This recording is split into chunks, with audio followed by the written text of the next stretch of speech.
Welcome back, everyone. This is part 2 of my conversation with Nichole Banks, and today we're going to pick up with personal development. I hope you enjoyed today's show, so let's get started. Are you in a new season of your life? Are you stuck and searching for clarity so you can make a career change? Do you just need the courage to switch careers? Are you ready to follow God's plan for your career?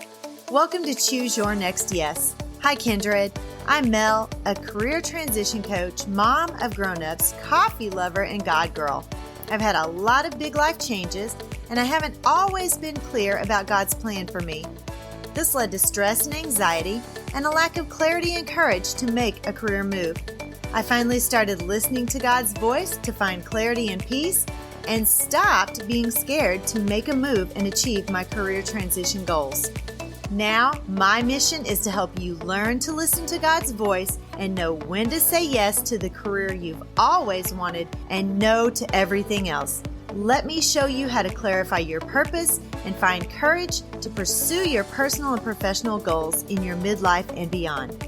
Throw down your self-doubt, dust off your dreams, Kindred. It's time to reset and refine and reclaim the woman you once aspired to be.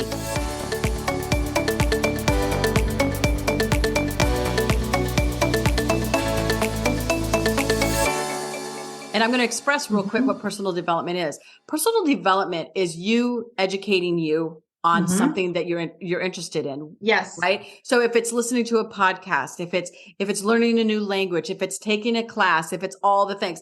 I personally have OCD and ADHD. Me too. My energy and my thought process and my attention span is so limited that I really just set my timer for 10 minutes. And I will open up the podcast. I'll listen. I'll drop it. If it's longer than that, I will postpone it to the next day. But my partner knows absolutely. Listen, hey, she's in the development time. I can't touch her. I can't talk to her. I can't interrupt her for any reason. And what it does to me is how I start my morning. So for those listening, if it's devotion, if that's your 10 minutes, if it's not devotion, that's okay too. But give yourself 10 minutes to develop your mindset. And I challenge your listeners to give that 30-day, do the 30-day challenge, do it for 30 days. And I double dog dare you to message me if it did not improve your life. I would be very interested to find out if it did not improve your life. I guarantee you it will. I have personal development time built in my calendar, actually. Perfect. On top of my devotional time, because God's time is God's time. But then I still have other time built in there where I do those things like read books, I do research, whatever it is, listen to podcasts. And I can't read because I fall asleep. It's terrible. I literally can get 2 pages in and I'm like, I can't even hold the book anymore. And it doesn't even matter what time of day that is. So I have to listen to books on tape because no worries. I'll be asleep. I just love technology today. Look at all the things that we're able to do, right? Our generation where we didn't have all the technology, right? Through high school and stuff. We had to read the books. We can listen it on tape or download it or anything like that or live stream it or anything. But man, I tell you what, we are fortunate to have the technology we have today. Yes. And I am like you. I have ADHD very bad. I'm a rocker. I constantly rock and move and I can't sit still and it's ridiculous. So I encourage my listeners to also just completely unplug for just a little bit to let your brain rest, because I find myself mindlessly flipping either on tabs or on my phone. I'm flipping between apps and it's ridiculous. I'm not even looking at anything. I'm just literally mindlessly flipping through these things, or I'm scrolling on Facebook and I'm not even looking at it. It's just a habit. And that ADD thing, you can't trust me, that's a whole nother show, but let me tell you what, exactly. I mean, I was diagnosed as an older adult, right? I'll be 54 in June. And one of the things that you think about is oh, was that really the reason? Oh, okay. Well, that's why I did that, or that's why I did this. Yeah. Okay. And now understanding it more, I'm able to resonate. And listen, I work in my office. I work from home and I am thrilled about it.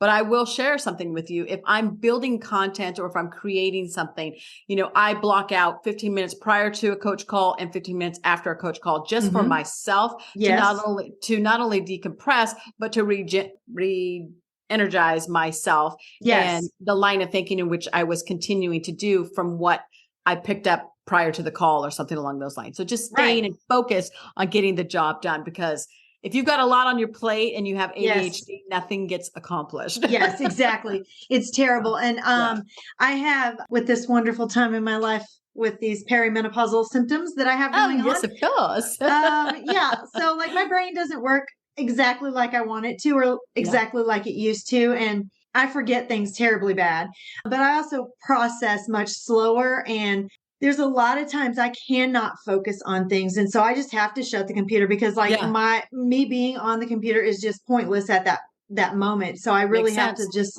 do something different for a little bit. But I think the key thing that you just said is that you recognize. So when you recognize, you have to acknowledge that, hey, you know what?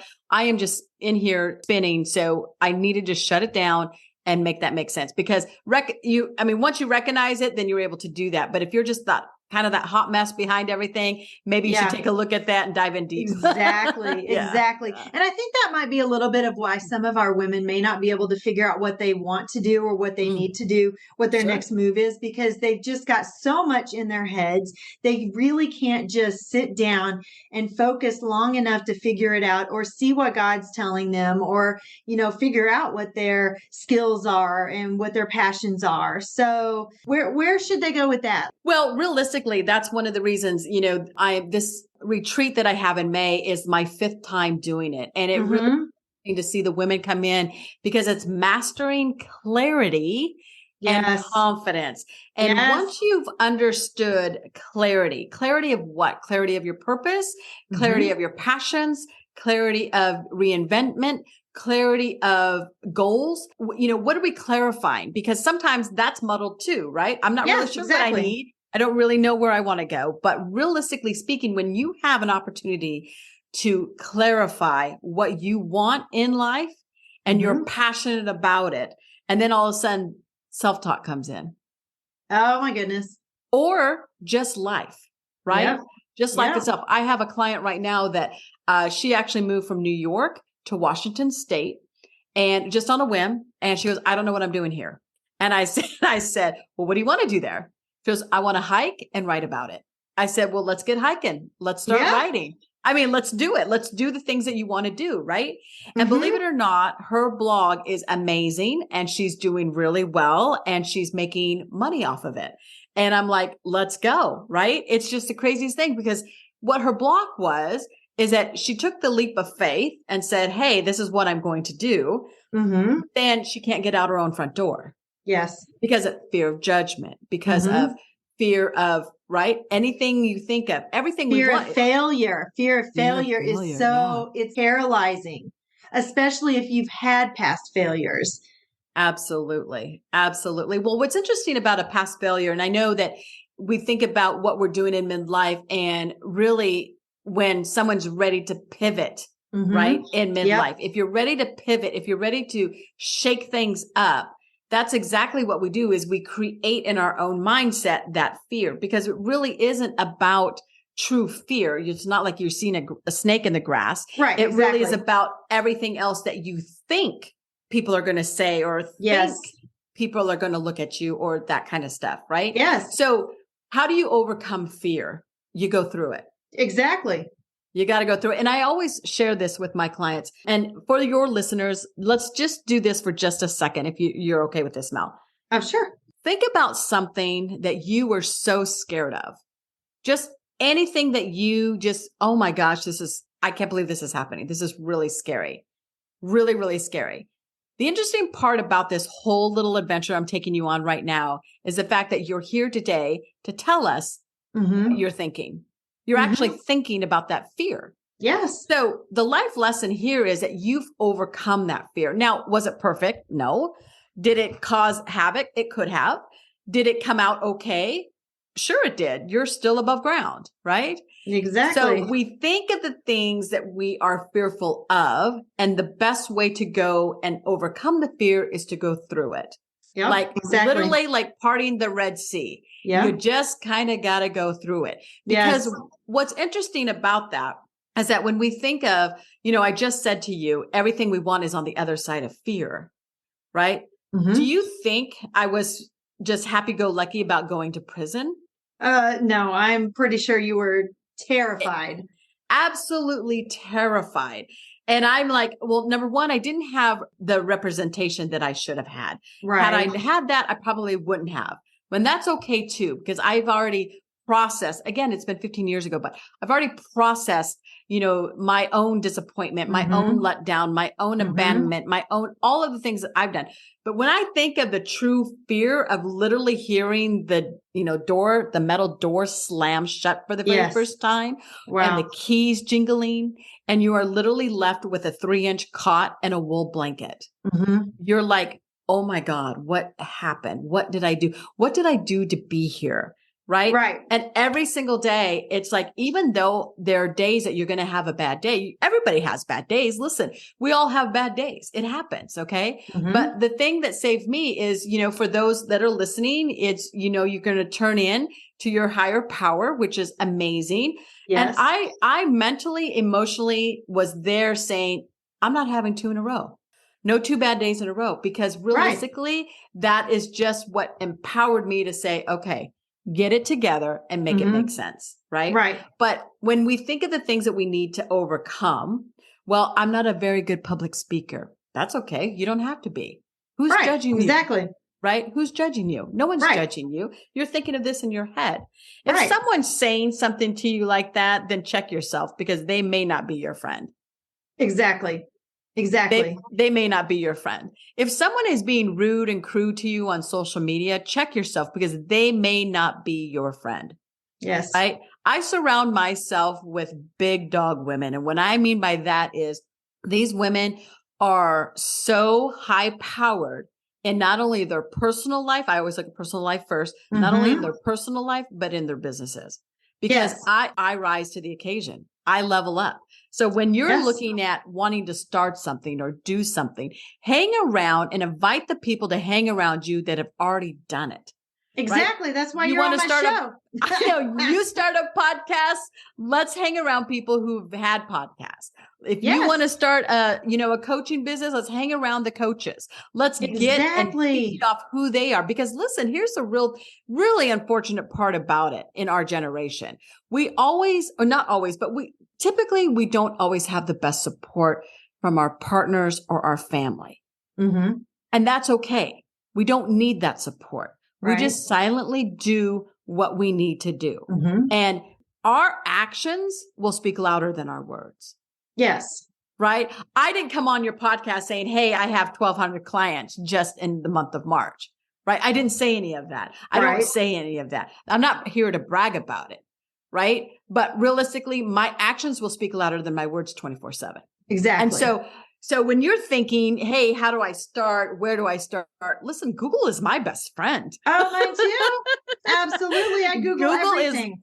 Google and YouTube. If you Google how to start a podcast, how to become a life coach, how to become a guitar player, how to learn the drums, how to speak Spanish, whatever the case may be, whatever it is that you're looking to do, how to start a bakery business, how to start an Etsy store, or, you know what I'm saying? Etsy.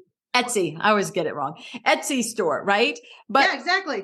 But you can Google all that stuff. There's so many amazing resources out there. I know. I learned how to knit from YouTube, and I also learned. So I've always played the piano. I started taking piano lessons when I was like in 2nd grade, and I only played by note, but I wanted to play on the praise team at church. So I'm like, I don't know how to play by chord. So I got on YouTube, and by gollies, I learned how from YouTube.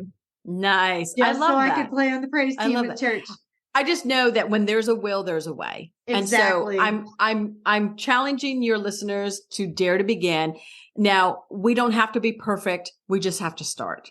You just have to take that first step. Exactly right. Exactly right. Take that jump. Yep, that's right. And that's the second time in 2 days I've heard that. You just have to take that step. And, I learned how to play chord and be on the praise team. And then they were like, okay, well, I need you to play the piano during communion also. And that is the scariest thing, because then all eyes are on you, even though they really aren't. Nobody's listening or looking at you because everybody's praying and taking communion, but you feel like everybody's eyes are on you. And that is a fear point for me. And like my hands will shake and that kind of stuff. but I did it anyway. And you're here to tell us about it, exactly. right? And do you think people came up to me after church and said, I heard you mess up 3 times? No, not once did they say that. They came up and they were like, good job. Because nobody knew that I messed up except for me. It's crazy how we take that sentence, practice makes perfection or practice makes perfect. It really doesn't. Practice makes progress. Practice makes progress. And it's that progress that we're looking for. Listen, I have a gal that, she's no longer a client of mine. She's a rock star, but, when I first met her, she was overweight and obese, and she really could not work out. And her doctor said she's got to move 30 minutes a day. I said, listen, okay, 30 minutes a day. We got you. So here's what I'm wanting to do. So I just want you to get up from your sofa and walk to your front door. And then the next day I had her get up from her sofa, walk through the front door down to her driveway. Then the third day we got up from the sofa, walked to the mailbox, right? About killed her, she said, but she survived it. And then the rest of the time, so all we did is we were working out 30 minutes a day. We just took the time it took her to get off the couch to the door, time it took her to get off the couch to her driveway. And we just removed it from the 30 minutes. And then the rest of the time we did arm workouts. We did chair shaking. We did chair dancing and all the things that we literally can do. But guess what she's still doing? She's still moving her body. Believe it or not, now she is a marathon runner. She literally runs marathons, and she's just a rock star. I mean, this was 4 years ago, and I get texts from her about every 6 weeks on a new marathon that she's finished the line. She's running across the finish line, and she's got this. She's just the happiest person ever. So it's not about being perfect. It's really not. It's about the progress. And I can't recall the name of the author of this book, but it's called The Gain and the Gap. And I can find the reference for you guys if you are interested, but it's called The Gain and the Gap. And it really is because when we look forward to where we really want to be and to where we are today, that's a gap, right? But if we look behind us to see how far we've come, that's the gain. And we have to appreciate the gain to continue to fill that gap. It's called appreciation, right? And we have to have mad love for the appreciation and the gratitude, right? The attitude of gratitude. It's just like, and if we don't have that, then because listen, here's the thing. We also have to remember, we get frustrated. It's like learning new things. I get frustrated learning new tech. I get frustrated learning new languages. I just get frustrated. Blah, blah, blah, blah. I'm frustrated. Like, get me out of here. I want off. Right. But if I am learning something new and I'm seeing some progress and I look back to where I came from, I'm like, oh my gosh, I'm killing it. Let's go. Right. Yes. And that's the thing. I think people forget to look back and see what they have accomplished so far. You have to be very reflective, and it's great to journal that stuff just so you can go back and you can look at what you've accomplished. And, absolutely. As an educator, we do backward planning. So you start with your end goal in mind and you work backward to get your steps in there. Excuse me. Love it. So you don't miss anything as an educator because you don't want to not give specific instruction on something. So you work backward to make sure that there are no gaps. And if you do that, when you start working and you're marking those things off that you've accomplished, you can see your progress so clearly. Absolutely. And it just gives you that motivation. So when you have a little win, then you can keep going. It gives you that motivation for the next thing. I love that. I love that we should celebrate all wins. I don't care if it's a little win, a big win, a medium win. I don't care if it's an accompanied win. Like, I'm going to celebrate after our recording because together we're making this amazing podcast. Exactly. Recording, right? But I also am going to share something with you. It's so crazy because when you think of now, ladies, listen, I know the listeners are going to go, what is she going to say now? So here's the thing about football. I'm going to share a football analogy with you. Okay. You've got all these teams every single year. It's the same number of teams and their year-end goal. They're at the end of the season. The only thing that they want is the Super Bowl, right? Mm-hmm. You look at all the teams. What can they do differently, right? Mm-hmm. Everybody makes their plays, plans. They do their homework on the other team. They change up the offense, the defense. They do all the things that they possibly can to win games. That's how you get to the Super Bowl. You've got to win games. Mm-hmm. So once they're in the seasons began. They've got a coach, assistant coaches. They've got all the team, all the people on their staff. All of these people, they don't do it by themselves. They're doing it with other people. It's a team, right? Yes. So listen, if you're that solopreneur who's out there and it's frustrated and is upset and disappointed because they're not being able to trudge through the muck on their own, lean in, reach out. There are so many amazing support people out there to assist you. But here's the thing about that year-end goal. It's kind of like working backwards, right? That year-end goal doesn't change for these football teams. It doesn't. It never has, nor will it ever, right? Everybody wants to be at the Super Bowl game. The difference is that after every game, whether they won or lost, if they're not advancing, they're going to change their approach. Right? So your year-end goal or your big goal may be, hey, I want to start a business. Hey, I want to become a public speaker. Hey, I want to write a book. Hey, I want to run a marathon. I want to X, Y, and Z. You fill in the blank. Okay. If your year-end goal is that, and you've started, because I always say dare to begin, you've got to start or you're going to go nowhere, right? If you've started and you're frustrated, don't change the goal, change the approach. Exactly. That's why you work backward, because you make sure you have small steps, because that big goal at the end is so overwhelming that you don't know how to begin. So if you start there and you work backward, well, this is what I'm going to do every month. And this is what I'm going to do every week. And then this is what I'm going to do each day in that week. Then you feel like you can accomplish something and you don't feel so overwhelmed. And I feel like that's a lot of the problem with where my ladies struggle, is because they just are overwhelmed. They don't know where to go. They want something to happen quickly because they're in this transition time. And, I was thinking the other day, I was going to work and I'm like, this is an instant world. We're in an instant world. Everything. We can Google anything that we want to look up. We can order from Amazon and it can be here tonight or in the morning. We can order our dinner and go have it right away, or we don't even have to leave the house and it'll be here in 20 minutes. That's right. And so it's very hard for us to work toward a goal because everything is handed to us so quickly and easily.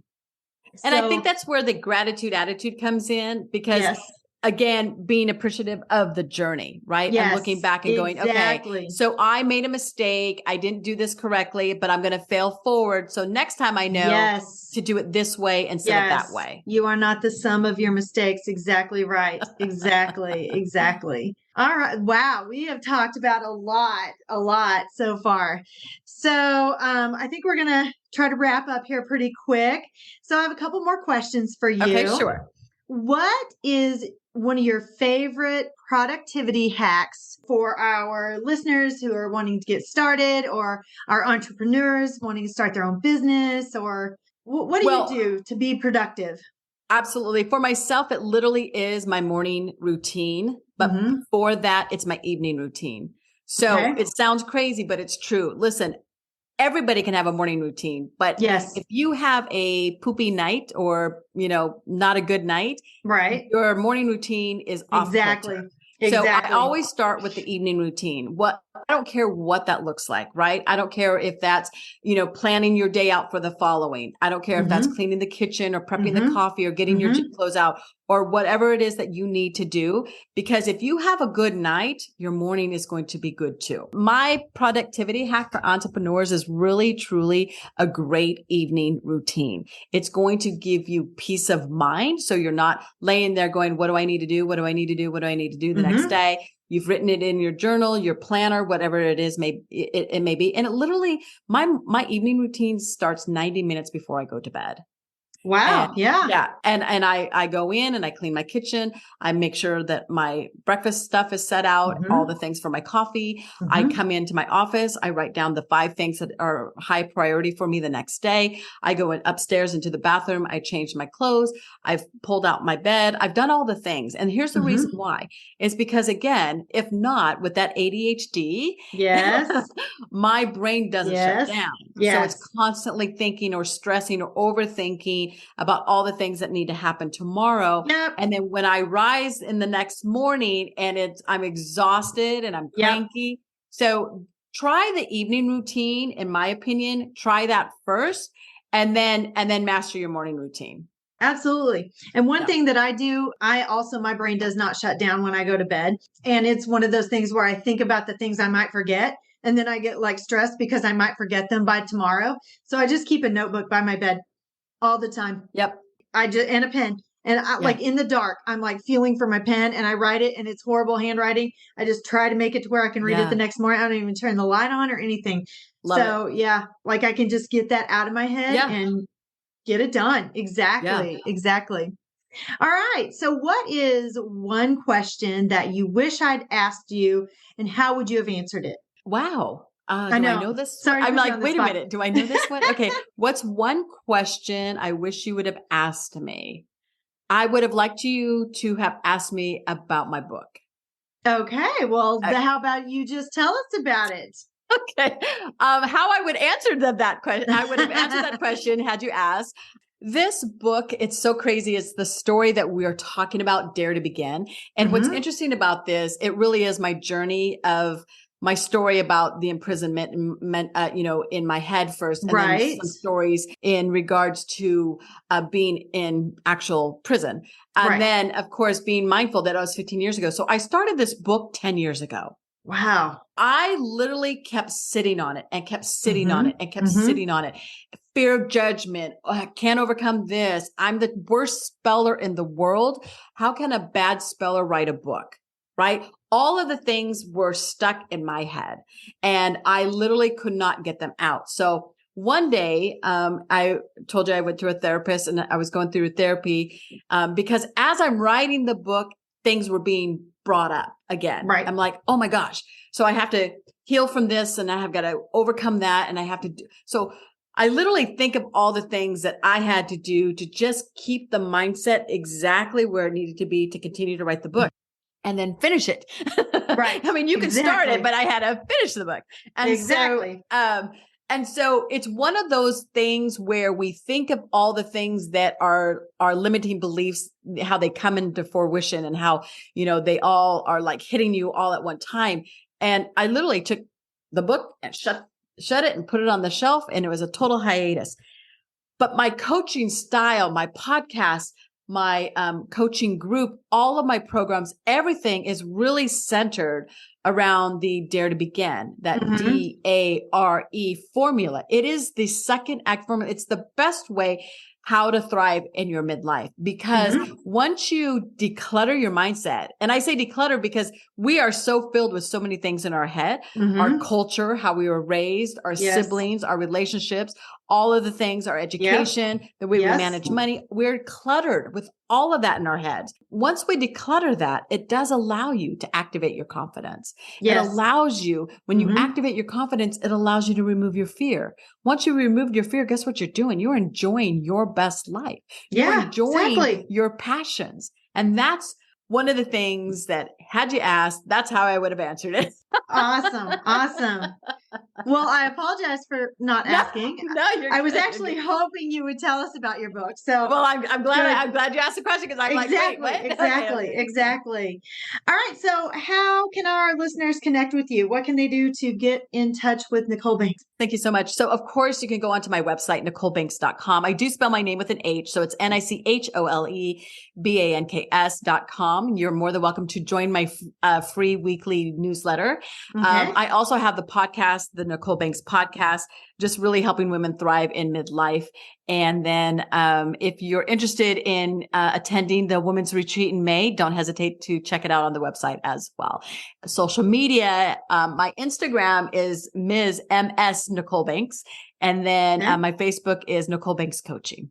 And I will have all of that linked in the show notes. So awesome. Listeners, it won't be hard for you to find her, I promise. So I will make sure you can connect with her. It has been an absolute pleasure having you. Thank you so much for being on Choose Your Next Yes. I loved it. Great conversation, flowed easily. I can't believe we've talked for an hour. I mean, like, time flies. I love interviewing because sometimes when I'm doing this by myself, it's like, oh my gosh, I've only talked for 5 minutes and I swear it's been an hour and a half. And so, yeah, so it's wonderful having someone else to help fill that gap a little bit and bring out some excellent points. Gives me something to bounce off of. So perfect. Yeah. Well, thank you so much. Thank you, Mel. I appreciate it. And thank you to your listeners for listening to this amazing host as well. Thanks, Mel. All right. You guys have a great day, and I will talk to you later.